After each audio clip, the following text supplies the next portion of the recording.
It's really a privilege and a pleasure to welcome my friend Volodymyr back to the UK.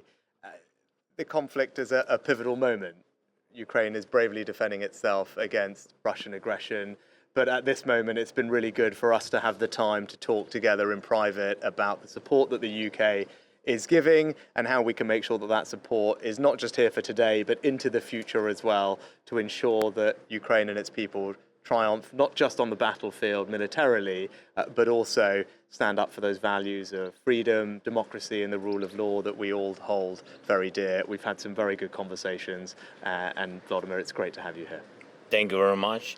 First of all, for me and for our team, it's a privilege that you host us here today, Rishi, and thank you, especially you and your government for supporting us. Really, at this moment, like you said, the moment of challenges, the moment for us, for our society, our people, especially for our soldiers, moment is tough, difficult, but anyway, we need success, and I'm happy that in this way we are in way of preparing very important counteroffensive steps.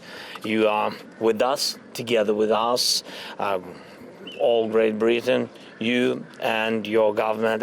It's very important. So thank you very much for all support. Of course, with all this best attitude to our people from your people, but of course we concentrate on military support, and thank you very much for this package that you prepared.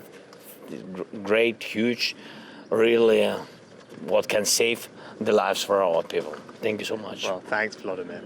Right, we'll take some questions. Yes. Mr. President, you made it very clear you need more advanced weapons more quickly. Is it fair to say that you cannot begin your new counteroffensive until you get them? And Prime Minister, today the Kremlin spokesman Dmitry Peskov has warned that Russia views the new UK military package extremely negatively. Does that worry you? Yes, thank you very much for your question. We really need some more time, not too much. We'll be ready, in some time. I want to be very honest with you. I can't share with you some days. I just don't want to prepare, not for our friends. There are no secrets from our friends, but there are some secrets from our neighbors.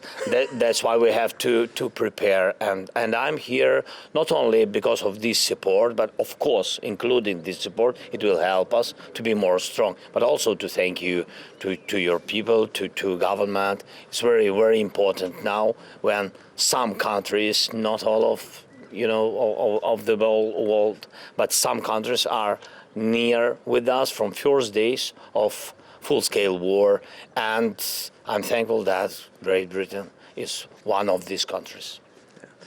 Look, it's interesting to hear from the Kremlin. What I'd say is, Russia has conducted an unprovoked and illegal attack on the Ukrainian people.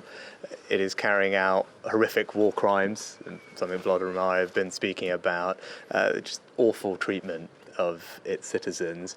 And as we said right at the beginning, the UK will remain steadfast in supporting Ukraine and its people to defend itself against that aggression. When Volodymyr was last here some months ago, I talked then about the provision of long-range weapons because of the capability that they would offer.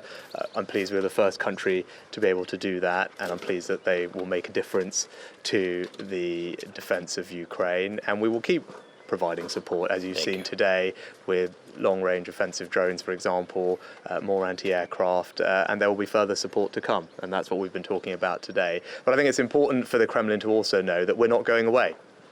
Right? We are here for the long term. We remain steadfast in wanting to defend Ukraine, not just now to reclaim its rightful territory, but also to ensure that Ukraine has the means to defend itself into the future as well. And that's another topic of conversation that we've had today, is about the security arrangements that we should put in place amongst allied countries for Ukraine for the long term to ensure that it can defend itself and provide effective deterrence against future Russian aggression.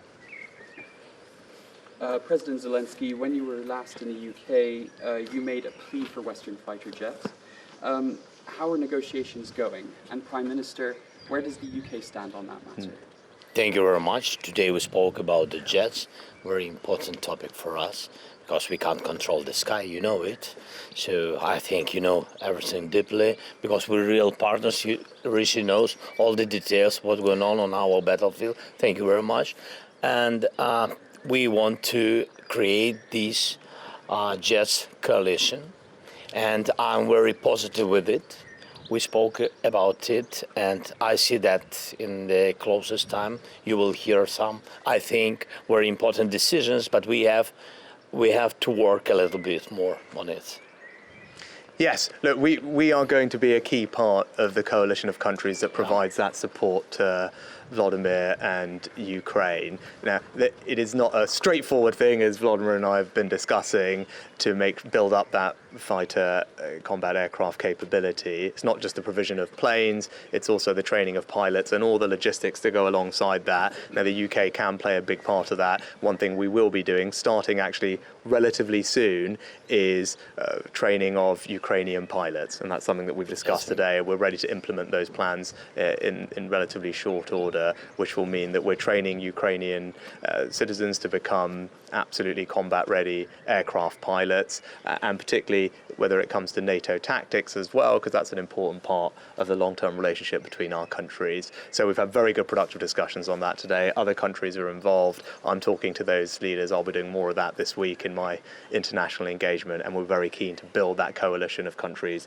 to give Volodymyr and his people the aircraft support that they need.